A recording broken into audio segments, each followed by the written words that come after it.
Welcome, everyone.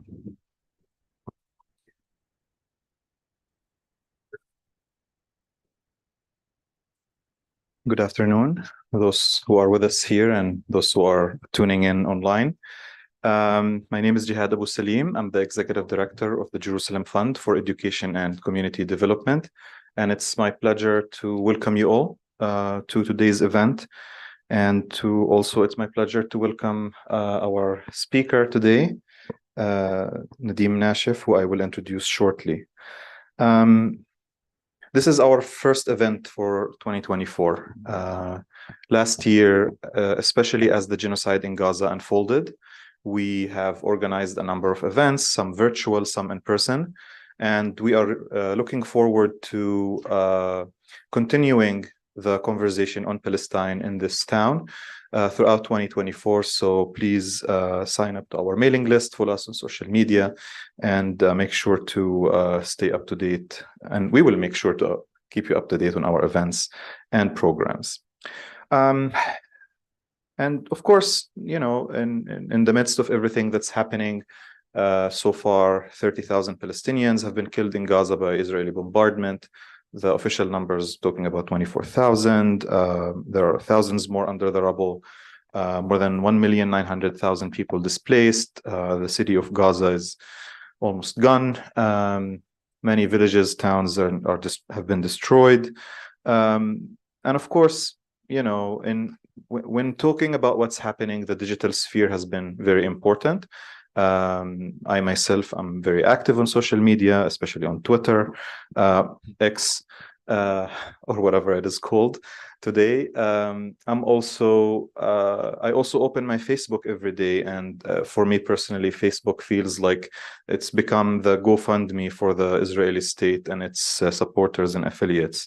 So I'm sure many of us have questions about the digital sphere and the conversation on Palestine, and what's happening in terms of censorship, but also efforts to combat this censorship. And of course, we're really honored to welcome Nadim Nashif, who is the Executive Director and founder of Hamle, the Arab Center for the Advancement of Social Media, who plays an important role in advocating for a free, fair, and safe digital space in a world where digital platforms have become the new public squares. Nadim's leadership and his colleagues and the work of Hamla have been instrumental in navigating the complex and often turbulent waters of digital rights and social media. And especially in recent times, as I said, with everything that's happening in Gaza, the challenges facing the digital representation and rights of Palestinians have intensified. The rampant censorship of Palestinian voices, alongside the unchecked spread of anti-Palestinian racism and incitement to violence on major social media platforms, stands as a testament to the digital disparities and injustices prevalent today. Alarmingly, we have witnessed AI-driven dehumanizations, such as the mistranslation of Palestinian into Palestinian terrorist and generative AI tools producing biased and harmful imagery. Those instances underscore the urgent need for action and awareness in our digital world. So today we're going to hear from Nadim Nashif, whose extensive experience spanning over 2 decades in youth and community development positions him uniquely to speak about these challenges. As a co-founder and the executive director of Hamle, he has been at the forefront of combating digital discrimination and promoting digital rights. His work extends beyond Hamle, having founded Baladna, the Association for Arab Youth, and contributing significantly to various educational and political organizations. Today, Nadim will share his insights, experiences, and talk about steps being taken to combat digital discrimination and hate directed at Palestinians. This isn't just a narrative about challenges, but also about efforts and actions and initiatives that are taking place to advocate for better representation of Palestinians and for equity and justice in the digital space. So once again, I thank you all for your presence and participation in this important conversation.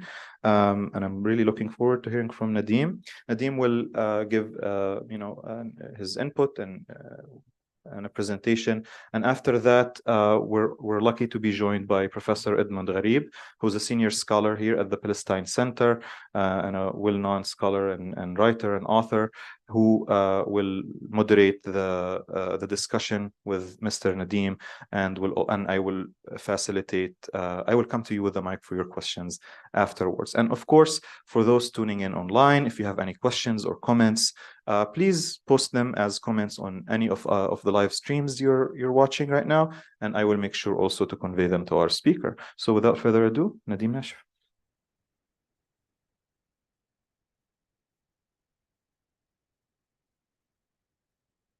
Thank you, Jihad, and thank you all the team of the center here for having us and for this presentation and talk with you.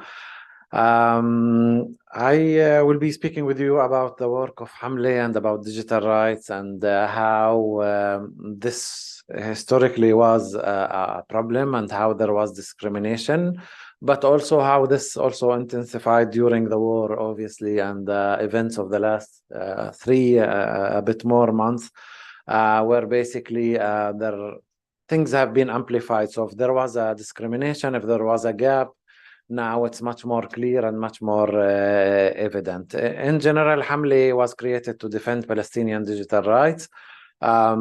Basically, we create research, we create knowledge around digital rights and Palestine and how it's being treated by the companies. And this would be also our base to do our advocacy work in front of those companies and the different stakeholders who are impacting Palestinian digital rights. We are speaking about also building capacities of the Palestinian civic society, because part of being in this digital sphere is also to be resilient digitally and to be able to cope with the situation and with the risk and the threats that are there. So we are talking about impact of the war and how things have been changing during the last months. We are talking about a situation where there's a flood of misinformation and disinformation, as it happened in many other crises and wars. There is a prepared machine that started working immediately after the 7th of October, sending these. I'm sure part of you also saw the different disinformation and how they were debunked later. A lot of effort to silence and to censor Palestinian voices through pressure on the companies and on the platforms. Hate speech was also something that is very significant during this time. Lots of threats, especially against Palestinians who are living in 48 Israel or in Jerusalem, where there are mixed population, and that is a risky situation that I will speak a little bit more about it later. Obviously, there's lots of justification and legitimizing the collective punishment and calling also for the genocide that is happening right now, and a lot of shutdowns, a lot of communication. I think the activists who are following yesterday were saying that the 10th basically blackout since the start of the war on Gaza Strip.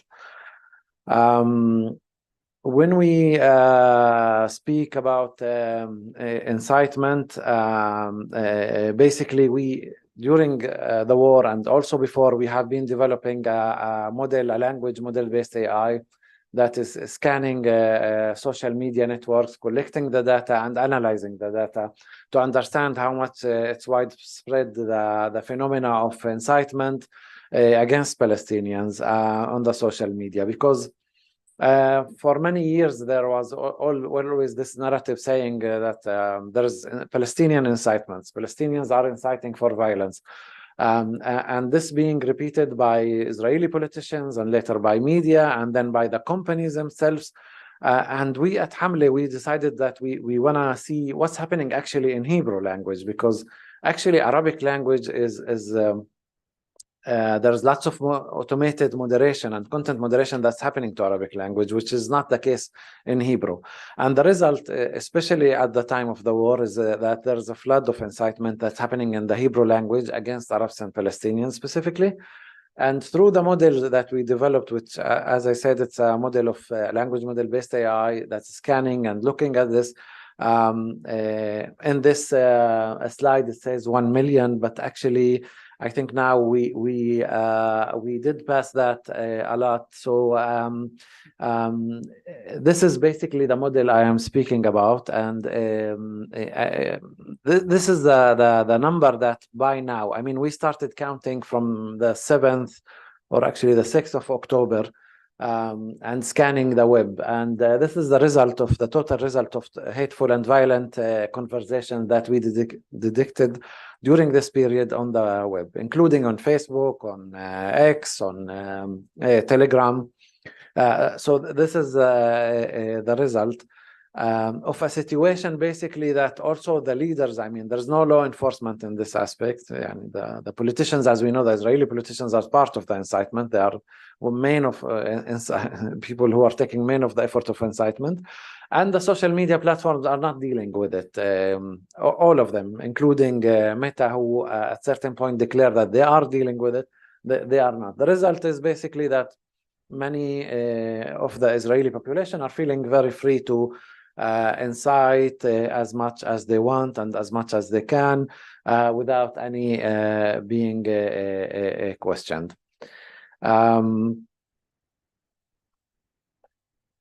Other part of the phenomena, as I said, I mean, yesterday we counted the 10th blackout on Gaza. So obviously, I do not need to explain how much problematic is it, especially in times of crisis, especially in the times of war, when people need that communication, need to communicate with the emergency forces, they need to communicate with the families, they are displaced from their homes, and they need also to speak out to the rest of the world. And I think this is part of the an Israeli intentioned blackout. We have to understand this is not something that is happening only because there was a bombing to a certain site and some of the infrastructure was destroyed. And since the beginning, I think we were checking, and different organizations were checking how much the percentage of functioning internet in Gaza, and it was less than 18 in a normal situation, less than 18% of a normal situation. And then we're speaking about total blackout, that there is no internet at all and there's no cellular companies at all. And this is happening because, as you may know, that basically the Israeli government has the shelter. I mean, they can press a button and shut down the internet in Gaza because the Palestinian telecommunication infrastructure is connected by Israel. So there is no like independent Palestinian telecommunication system. The cables comes first through, the fiber cables comes through Israel, and then it's given to through Israeli companies to our Palestinian companies that deliver the communication to the citizens. So the Israelis have the ability, beside bombing, the antennas and the infrastructures and destroying them, also like just simply to cut. And this is a political decision that is being taken by Netanyahu several times. And it went back also because of American administration pressure on them. So the blackout is a tool, is a political tool. It had been, I mean, it's being kind of militarized even to use against the Palestinian population in Gaza. I wanted to focus on Meta because Meta is one of the main, it's the main platform. The main platform not only for Palestinians, but also for Israelis, and the main company with its products. So we're speaking about Facebook, about Instagram, about WhatsApp, that is being used widely. So we have a long history of struggle with Meta. The problems with Meta goes back long time. It's almost now, it is already a decade of struggle in front of this company. The struggle is about having equal content moderation. The main problem is that there is a biased content moderation that's happening in Meta, that it's something that is well structured and there's a deep bias. It's not like one policy about something here and there. And I will explain it in more details later. But since 2014-15, Hamli had been struggling with the company. At that time, there were clashes happening mainly around Jerusalem, and part of the Israeli politicians and the government at that time were pressuring the company basically to silence the Palestinian voices. So their solution to the situation, to the occupation, to the oppression is that we need also to have this online. We don't need the Palestinian voices to be raised. They were defining the Palestinian voices as incitement, and they were threatening the company at the beginning, at least, that the company have to adopt their own definitions of what's incitement and what should be there and what is legitimate as a narrative on the social media.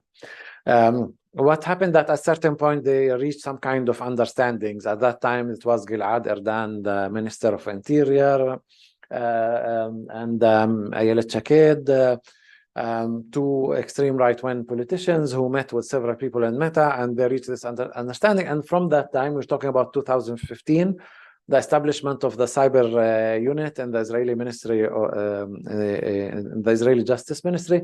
And since then, there is this close cooperation in terms of takedown. So they basically surveil the Palestinian social media, they report to the company takedowns and the percentages of 85 to 90% positive response of the Israeli request. This continued until May 2021. At that time, the oppression of the Palestinian voices on Meta increased a lot. Obviously, it was that time the uprising in Sheikh Jarrah and the forced eviction of the houses, and many of the people who are living in that neighborhood were basically live streaming the eviction, the police brutality, the oppression, and a lot of us, especially people who are living outside Palestine, started knowing what's happening exactly in details and seeing this, and created like a movement or a mobilization of people wanted to have solidarity and creating pressure on the Israeli government. The result was that basically they pressured the company, and the company started we started seeing then the phenomena of shadow banning, which means that the company is limiting your reachability, limiting your reach to the audience. So if at certain point these people who are influencers and have hundreds of thousands of followers, by their post, by their live stream, were reaching, for example, hundreds of thousands, at certain point it is only like few thousands, few hundreds, etc. So the drop was very clear. And we understood later on that they activated certain protocol that they have in times of unrest, political unrest. The result is basically that the Palestinian voices were not being heard as they were before. This created lots of criticism on the companies, including media coverage and including also certain decision inside in the oversight board of the company. As you know, there's the oversight board in Meta company that is some kind of a body that is oversighting their decisions and content moderation, and there was also criticism. This resulted to have independent or an audit or a human rights due diligence that was done by an external company, an independent body that's called PSR. So PSR did this. They published it in September 2022. And the main result is something that we all knew and we all as civic society have been speaking about before, is that the content moderation policies of Meta are biased. They compared their policies in May 2021 between the Hebrew and the Arabic and how it's being dealt. And they said that there's a bias, that there's over moderation to the Arabic language content, especially when it comes to Palestine, and that there is no content moderation in Hebrew. So basically there's a very well developed classifier in Arabic that is doing the content moderation automation, and there is none in Hebrew. So basically you can say whatever you like, whatever you want. So the recommendation of PSR were saying that the company must have a classifier and they must deal with the incitement in Hebrew. And later on in September 2023, Meta published their human rights report, replying to the PSR report, saying that they did changes one of the main changes they declared is that now they have a Hebrew classifier and they're dealing with incitement. And they are like progressing in different 20, so the PSR report, they had like 21 recommendations. Meta accepted 20 of them and committed like to change 20 of them. So it was significant moments that the company is acknowledging that there is bias, because for almost 10 years they have been saying we have a global policy, we do not have like a local policy, we treat everybody the same, etc., etc. All the languages are being dealt with, and then the company acknowledged that there is bias, even if they called it not intentional or technical or whatever, like other kind of words trying to tune the problem down. But in the end of the day, they acknowledge, and they acknowledge also that they want to do some fix or some reparation to that problem. All of this until September 23. Obviously, there's a mistake here. We're talking about October 23. But in October 23, when the war started, basically they did a U-turn. They simply they throw away all the things and the nice words and whatever they were talking about, and the corrections, and making it more equal, and to stop the bias, and to deal with the incitement that's happening in Hebrew language, etc. All of this, as there was not existence to that anymore.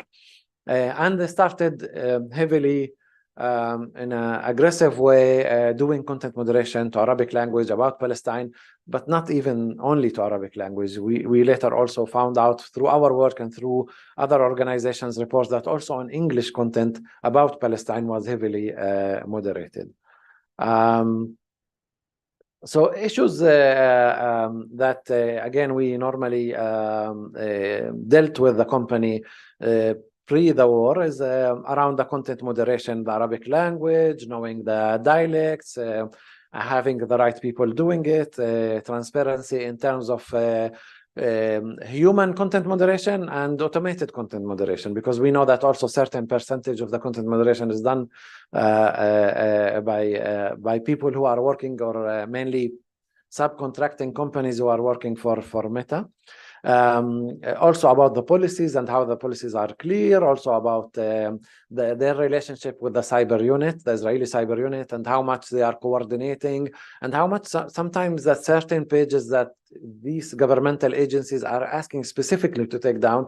For example, Al-Quds Network, which is one of the famous Palestinian popular news agency who they have like 8 million followers, suddenly was shut down, and they did not want to put it back again. And we heavily suspect that this is, for example, one of the examples of pressure or request from the side of the Israeli government that this specific would be taken down.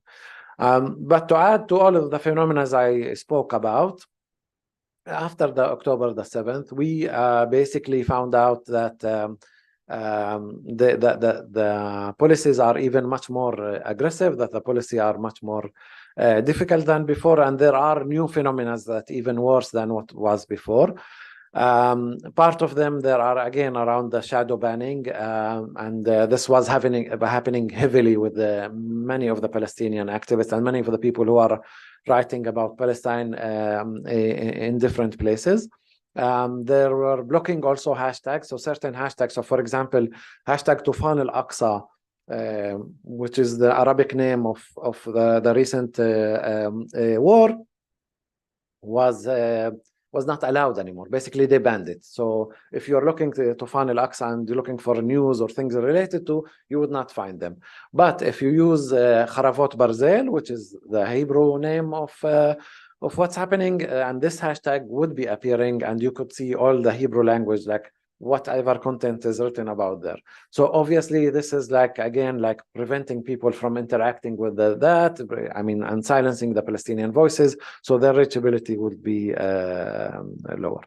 The other issue that we found out is the issue of the threshold. So, the machine that is working and doing the automated content moderation, they have to have certain certainty that the content that they want to take down is violating the policies of the company. And in normal days, this should be 80%. 80% is not even like from experts we have been speaking with. It's a low bar, and this is not like something that is really high. It should be even higher. But in normal days, they were using it at the level of 80. What happened that after the war, basically they lowered it to 25%. So 25%, the machine have to be sure that this is violating.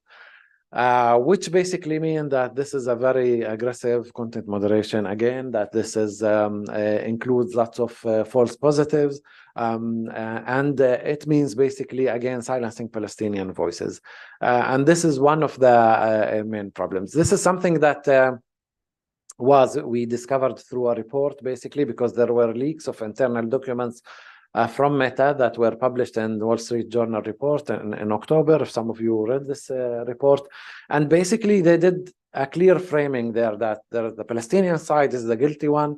They are the one who is inciting. We have to deal with them. We will take this and that measures, without speaking about the other side at all, without speaking about incitement in Hebrew, without speaking in a kind of objective manner, like how we deal with this crisis, but that there are, the bad side, bad boys, that we have to deal with them, and these are the measures that we would silence their voices. And this is basically the approach of the company.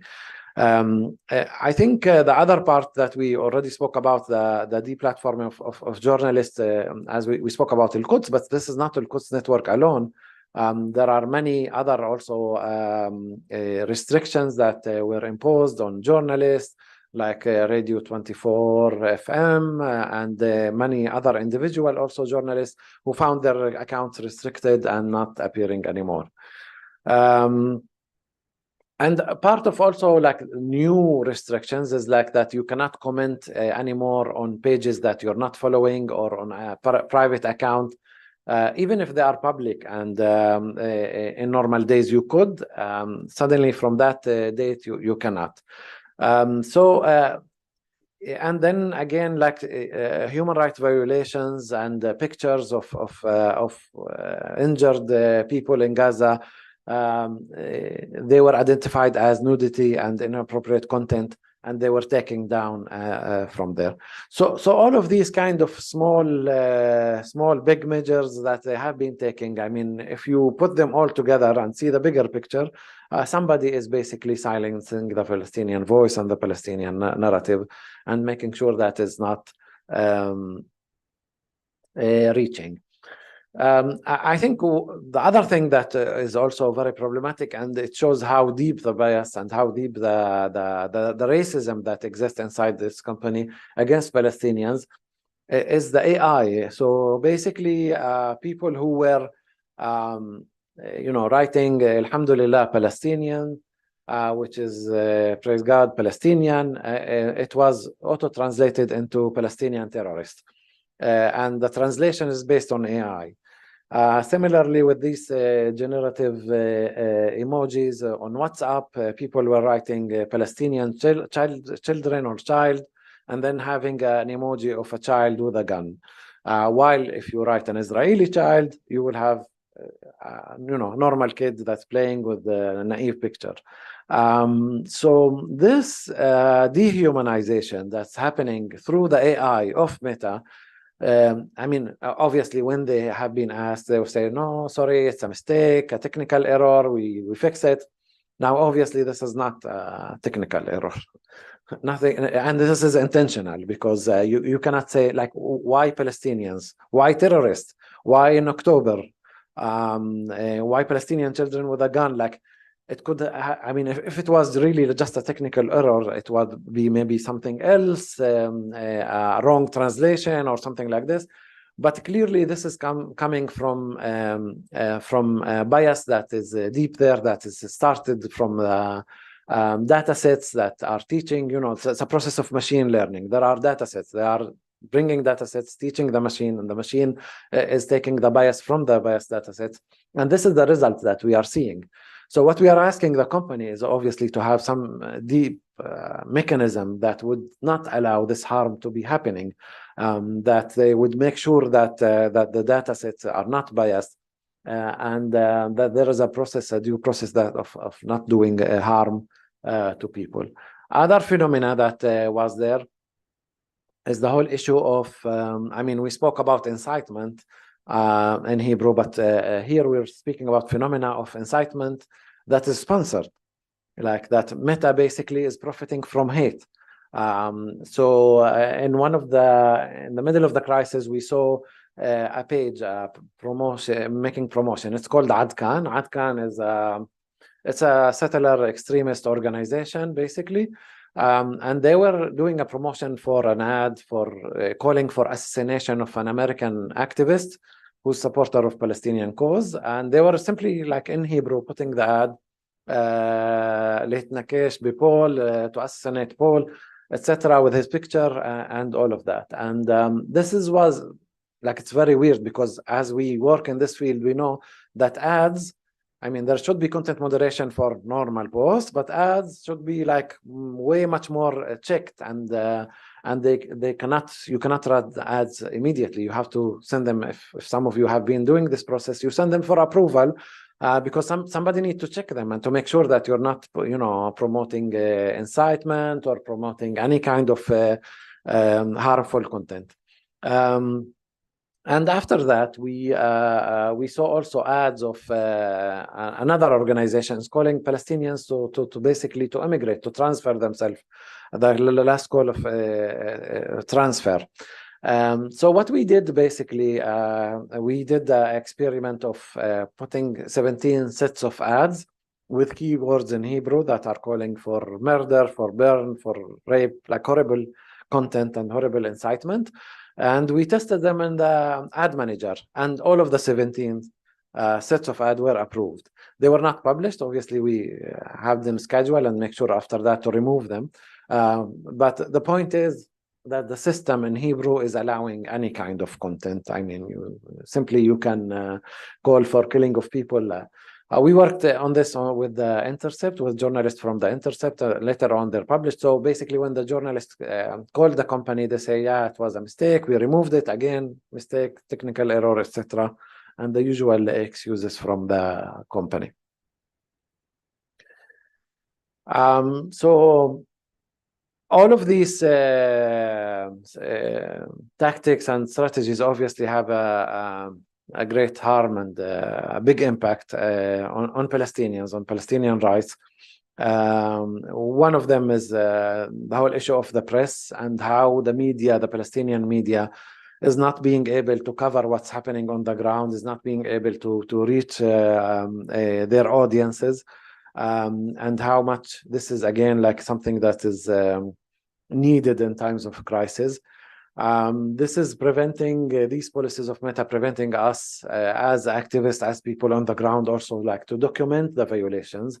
And we know, and some of you who have been in Gaza, but mainly in the West Bank and East Jerusalem, know that the camera in many times is the protection of the activist or the journalist in the field, because soldiers and settlers would not attack you if you are live streaming and taking picture. And it's a kind of protection, not allowing the documentation, not allowing the live stream. It means also a big issue, especially when war crimes are being committed. I also want to speak about online incitement that is leading to real-world harm. I mean, we have been in Hamli researching what's happening on X platform in January and February 2023, because as you remember, in the end of February 2023, there was an attack of settlers, a pogrom on Hawara village, where one person was killed, many injured, many houses were burned, etc. And this was something that was created through some kind of build-up of incitement on social media, specifically on X platform. In this case, that was not treated. So the problem is from the side of the platforms, from the side of the law enforcement, and the result is basically real-world harm and real-world attacks that happening again. We saw it in this crisis. We saw it in February 2023, but we saw it also in May 2021, when areas that have mixed populations, like in Jerusalem, like even in Haifa and other places, people were attacked in their neighborhood after some coordination that was happening between extreme groups on the online. So what we are trying to deal with this as Hamle and other organizations and different coalitions is basically to ask for more transparency. Transparency, one of the main things that we are asking is to understand how these companies have relationship with governments, like what things they are doing by the request of especially the Israeli government or the other governments. We want to understand also the automation, how it's built. I mean, I know that there's a kind of like a commercial secret, and they are like saying this answers of we cannot disclose this because of this is part of our kind of patent, and we cannot share these commercial secrets. But in the end of the day, this automation and these mechanisms that they are using are doing harm, and they have to make sure before deploying them that they are not doing harm. In this case to Palestinians, but again, these patterns obviously are also being done to other vulnerable communities globally. The DOI policy is also something that needs lots of transparency. As you know, DOI is the dangerous organizations and individual list that Meta has, and these people are not allowed to be, at the beginning it was not allowed to mention at all. At a certain point they started limiting it to praise them and to glorify these organizations and individuals. But in the Palestinian context, this is also problematic from the sense that many of the Palestinian groups are identified as DOI. So anything related to political discussion, to reconciliation, to any kind of future political settlement, you cannot really have a discussion without that the content would be taken down. And lots of the content also that the journalists are doing about Gaza and about the situation in Gaza is being taken down under the context that this is mentioning Hamas or mentioning another group that is not allowed to be on that platform. We know that journalists are doing the contextualization. They are not like sharing, praise or glorification of these groups. They're simply sharing videos or content that obviously anybody should be knowing about them, because if you specifically living in Gaza, but also elsewhere, and you want to know about what's happening in the war, you need to listen to the videos and to the content that is coming from there. By the way, I don't know if you're aware of, but the Israeli government did a legislation that criminalized continuous systematic watch of content that is coming from a terrorist organization. So it means that you, if you are watching too much videos, which is like these kind of vague definitions, nobody understands like what is too much and what is systematic.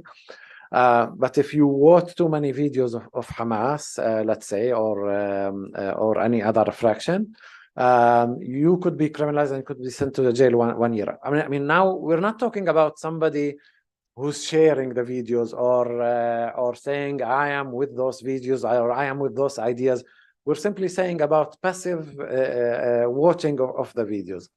And the interesting question that also comes to mind, obviously, like how would they know what kind of videos you watched? I mean, so somebody will be with you watching, somebody would be in your video, on your phone, and knowing like what kind of content that you are watching.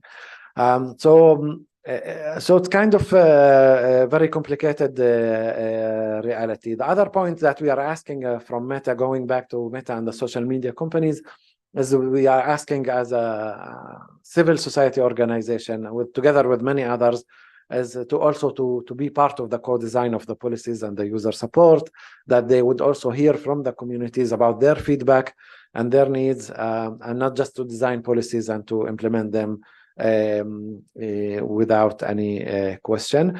Also, we are asking to seriously, and not just to say nice words, but seriously to fight in a systematic way and in an effective way the incitement that is happening against Palestinians on their platform, and specifically to have effective classifier in Hebrew, because this is what we basically found out later on, that they did deploy a classifier in the summer 2023, but the classifier was not functioning and was not really operational. So I will stop here, and then maybe we can have more questions and conversation. Thank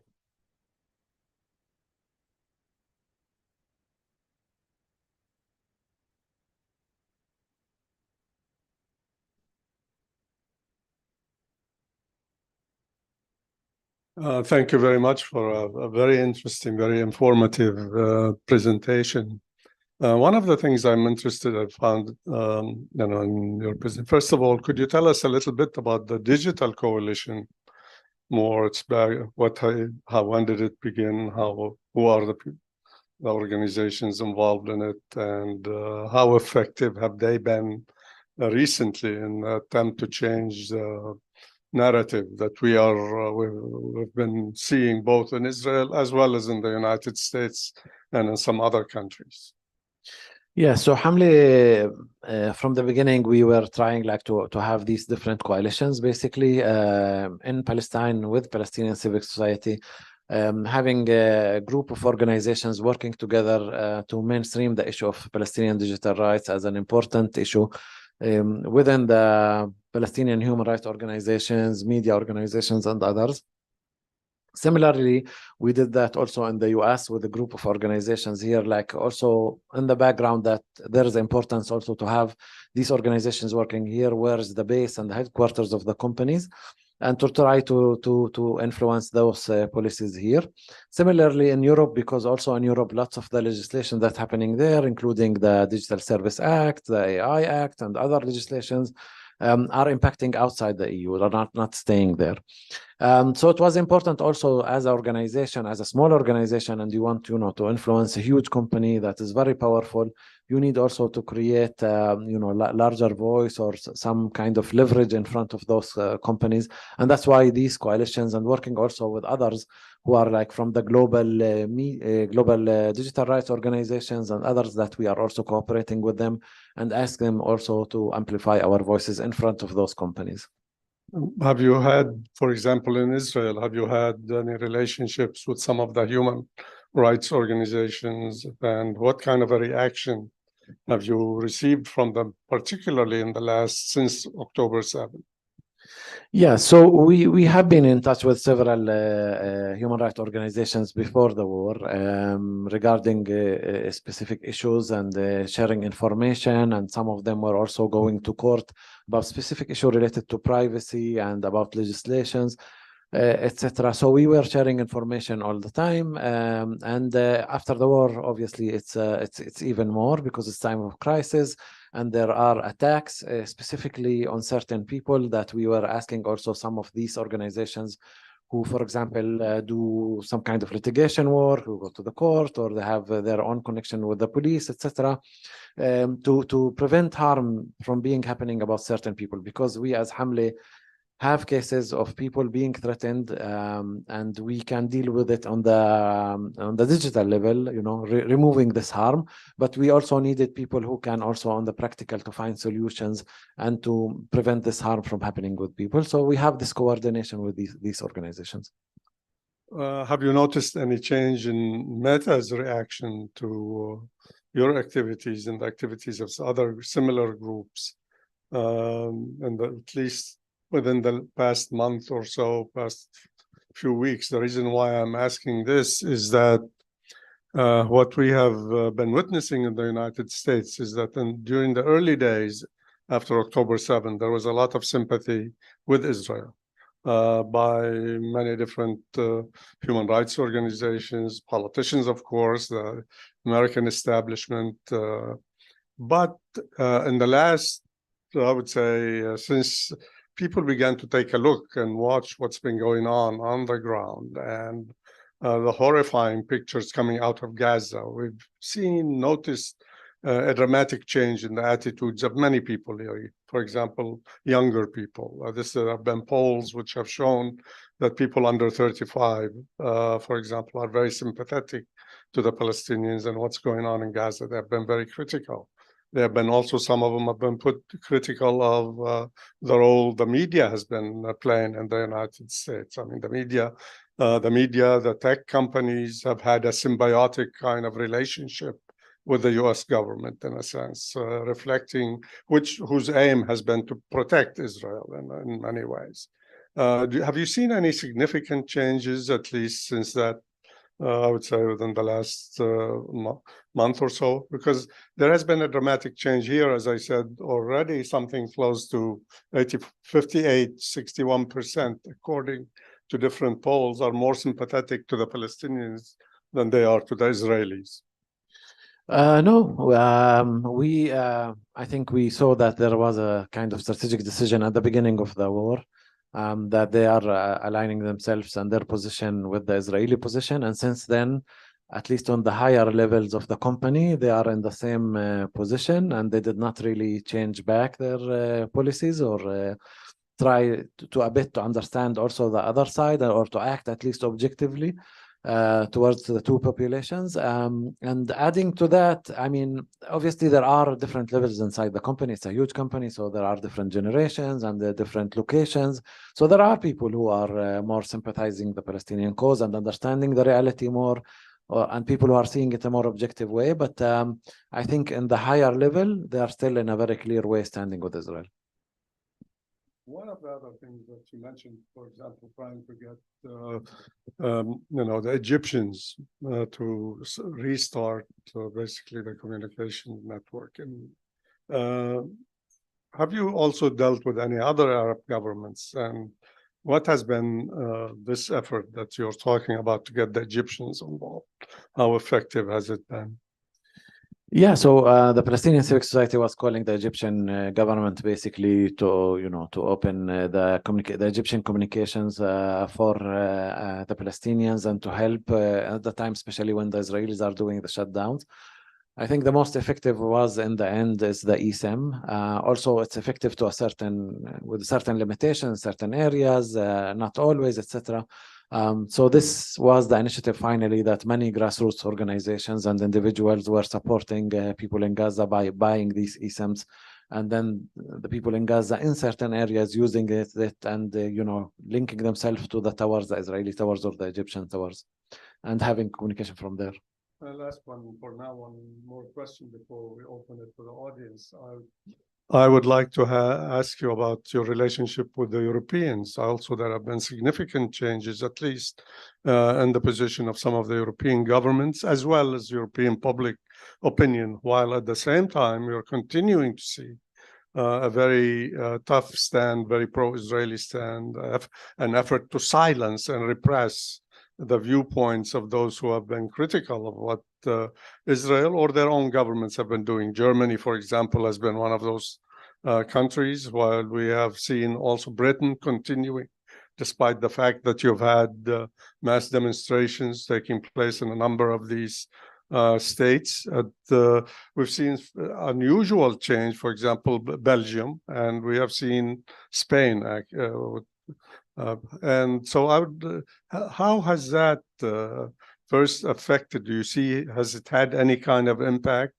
And what kind of relationship, by the way, do you have with some of the human rights organizations, freedom of expression organizations in Europe? Yeah, so I think there is much more polarization in Europe, especially because of the rise of the extreme right wing.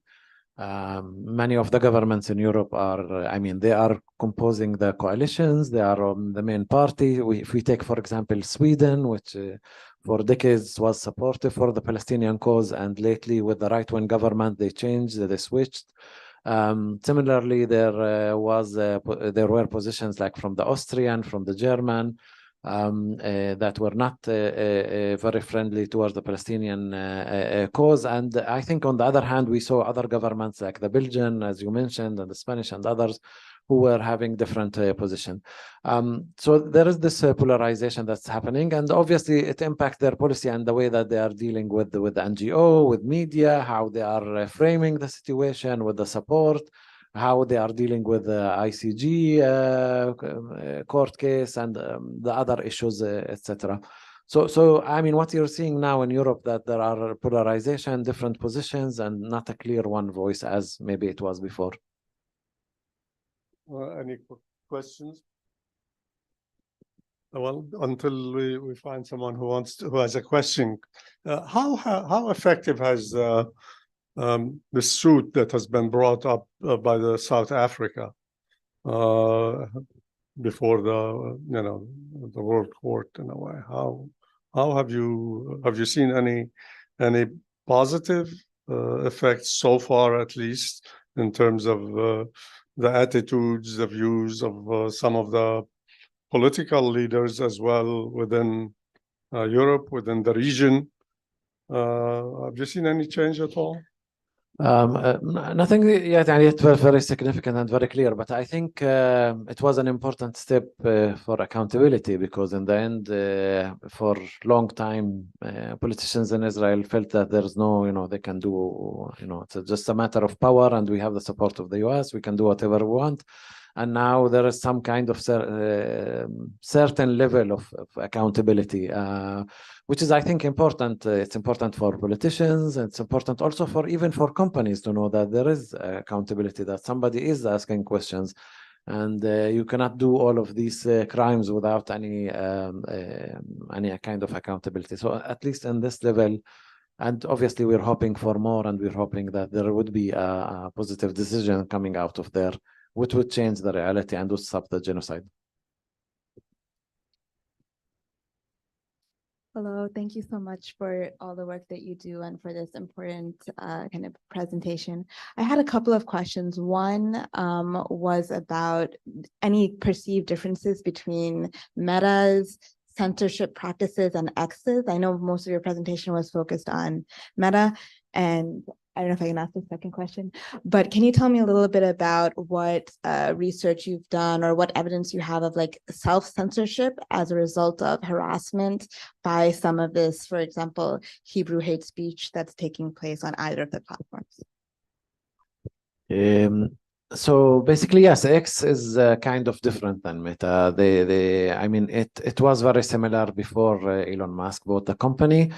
And since he bought the company, obviously, lots of things changed in the company in terms of policies and how they are dealing with content moderation, etc. This is not related to Palestine generally. He fired many people in the human rights department and the content moderation. People who are working in policy are not there anymore. So it's very different under his leadership. And I think part of the model that he's working on and developing is to have a company that basically having a controversial content.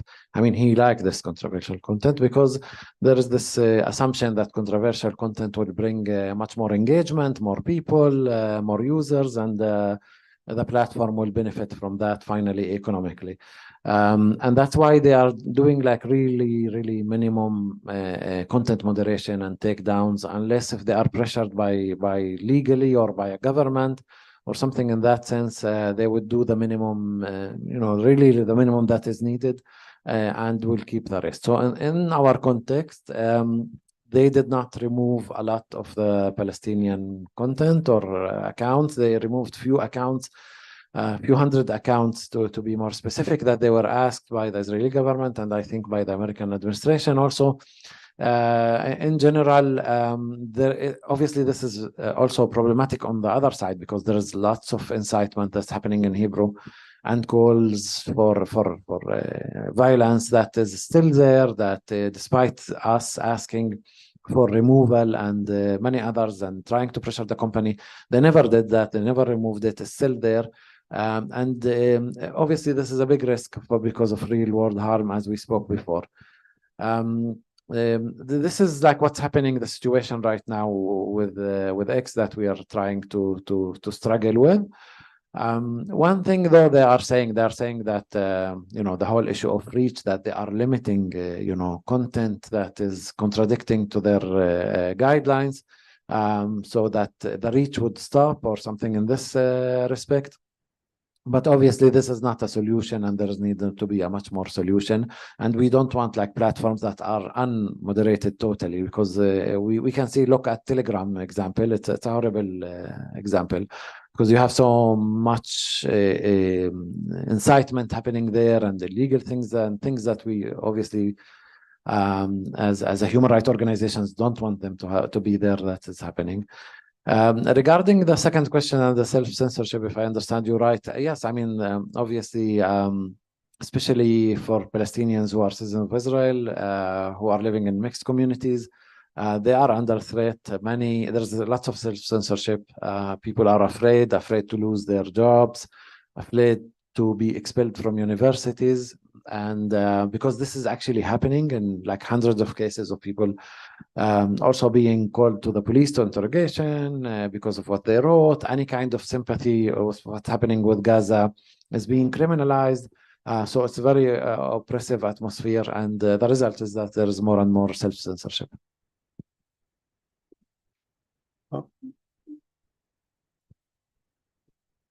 Thank you so much for the presentation. I wanted to ask in regards to the journalists and human rights defenders, where you're seeing cases of accounts being deactivated or restricted. I was wondering if you at AMLE did research on following up with these cases, if there was any feedback from the companies, what's the rate at which these accounts are restored, that sort of thing. Yeah, we managed actually like to restore a good percentage of them, at least the cases that we have been following.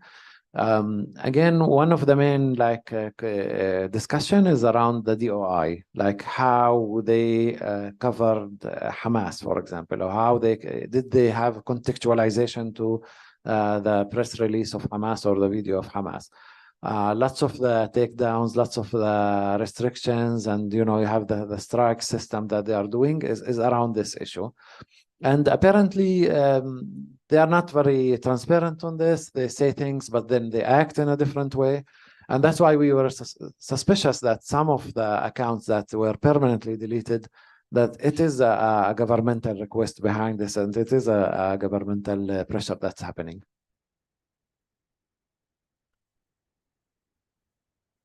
Since we're talking about this censorship, there have been a number of efforts to silence people in the United States, despite the fact that we're seeing a dramatic change in public opinion. For example, we saw the resignation of at least 2 and maybe 3 now university professors, including at Harvard, University of Pennsylvania. We saw, for example, a New York University law student, a Black American, who was like the head of the Student Bar Association. Was she not only removed from her position by New York University, but also she lost a job with a law firm, prominent law firm. So we're seeing a lot of this, despite the fact that public opinion appears to be changing. What do you think human rights organizations such as yours, as well as other similar organizations, both in this country, what could and should they be doing more if to change this situation?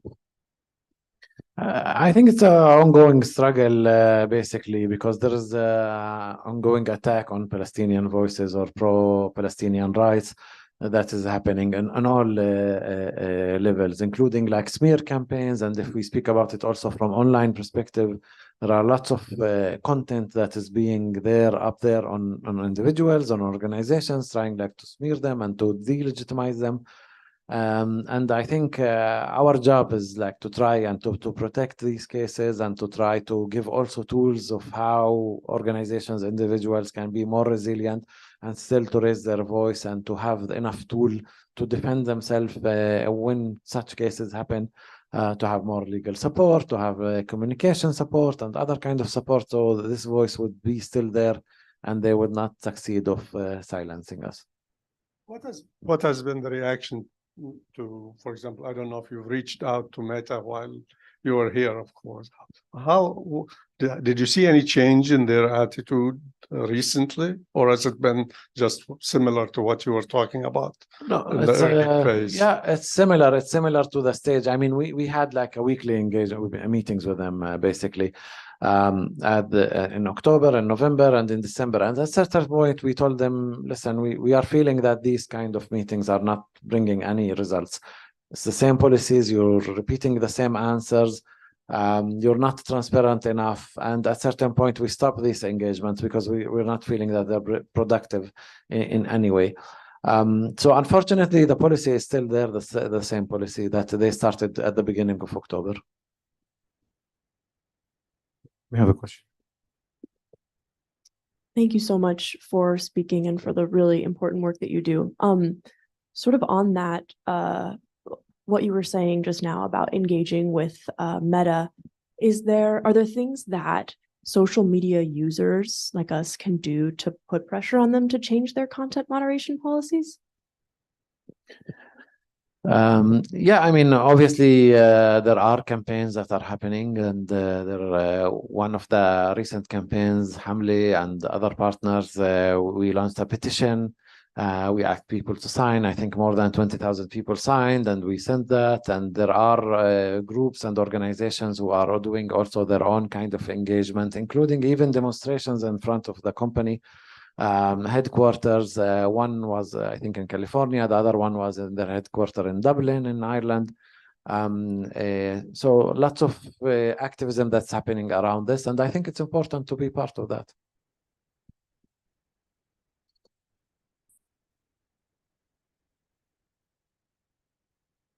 Are you following the Julian Assange prosecution? Or, I mean, that's the extreme, putting the guy's head on a spike. And there's also I read Taibbi sometimes. He wrote about CTIL. It's like Cyber Threat Something League in Britain. It's kind of a extreme censorship group that groups in the United States are working with. CTIL. Have you heard anything about that? No, honestly, I didn't.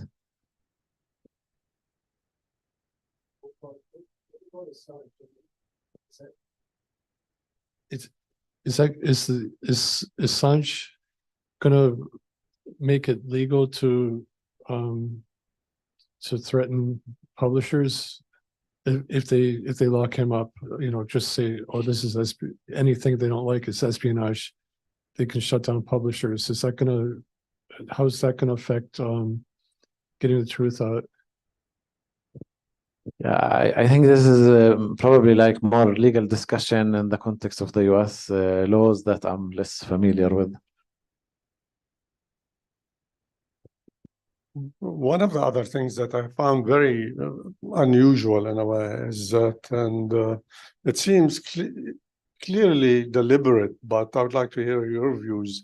What we have seen recently is that there have been, since the start of this war, and since October 7, we've seen attacks against journalists. There have been, at least as far as I've seen, the last figure, something like over 120 journalists who have been killed. 4 of them are Israeli. 3 were killed in Lebanon, but the rest were all in Gaza. There were also, I think, some incidents in the West Bank. What's your view of this? Have you because this is, as far as I know, we haven't seen anywhere, anytime in recent wars, this kind of execution or killing of journalists, in such a very, very short period of time. In fact, I don't know of any other war where we've seen the loss of that many journalists, but I may be wrong. But I don't know if you followed this. Yeah, yes, it's definitely one of the highest numbers, especially like in such short time that this number of journalists were being killed and attacked. And I mean, it's a sign that obviously this is not like by mistake. This is also deliberate.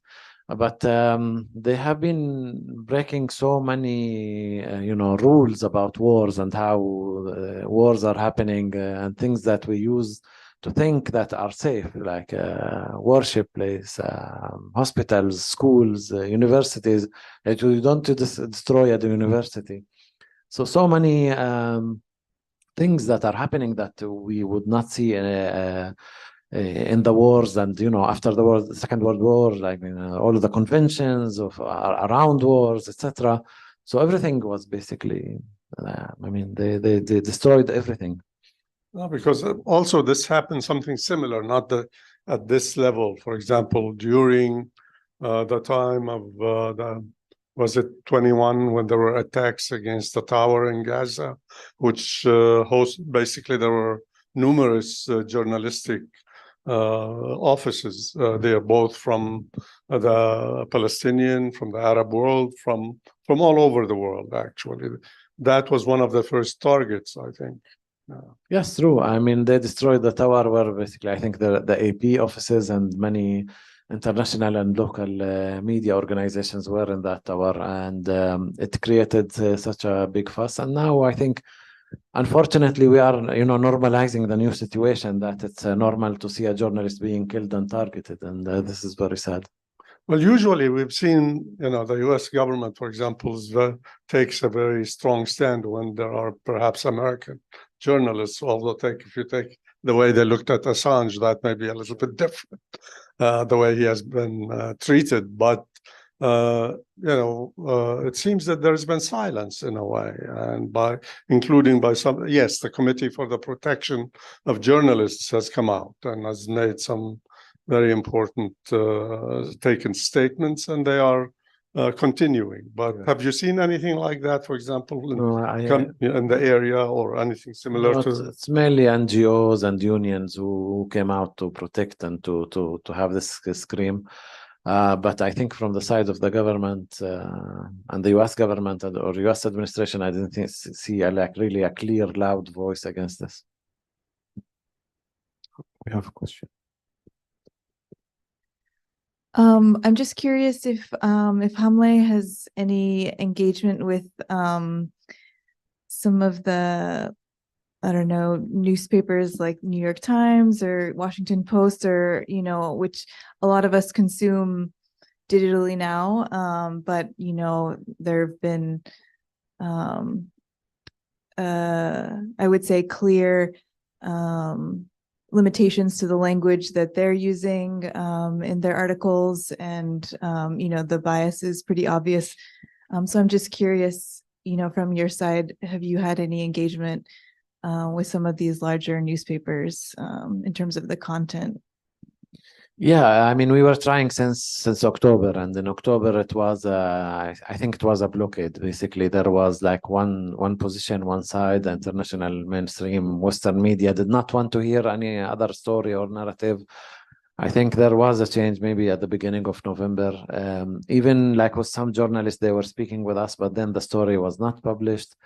Later on, it was like a little bit better in the terms of the coverage, but I think till now the big media outlets, they are still like very biased in a very clear way, in a way that which side they are taking, the language they are using, tuning down the Palestinian casualties and the Palestinian side in a very clear way. One of the things that I'd like to share with you, I just received today a couple of quotes from two different friends. One of them is a friend that I went to school with here at Georgetown. He's a Jewish American, and he wrote an article in which he quoted it, basically mentioned this, a quote from a professor at philosophy at Oxford. And he said that it seems to be that there are political groups are trying to basically put pressure on the media in a way, and on the government as well. And he was trying to explain how this takes place. He said that political language is designed to make lies sound truthful and murder respectable. Speech and writing are used largely in the defense of the indefensible. Any comments on that? Yeah, I mean, in the end, we're in a situation that reflects asymmetry in power. That is reflected in the media, that is reflected in social media platform, in a very clear way with their positions, and this is like a big struggle, and unfortunately we're not achieving much with it because of this power relationship that is there in a very structured way. So it's very difficult task, to change the media narrative, to change their position, and to make them see also other things, especially when they are influenced from a lot of other elements. There is beginning to be a change, but at the same time, one of the interesting, the other quote that I want to share with everybody here, I think is quite amazing. This is received a couple of days ago from a friend, Tunisian friend, who happened to be a journalist, who also was a student in the US. He sent me a quote, part of an article that a friend of his wrote recently, and his friend used to be one of the best defenders, strong defenders of the United States and its policies. And he said he had this to say. He said that there was a time when we avoided looking Western reporters in the eye. They created many a complex in us. They made us feel like dwarves and convinced us that we are incompetent. But we saw them in action, and we could not believe it. We saw them committing perjury. We saw them displaying hypocrisy and animosity. We saw them shaping public opinion in their hands like clay. We saw them romanticizing smart and dumb bombs, and all the same in the name of self-defense.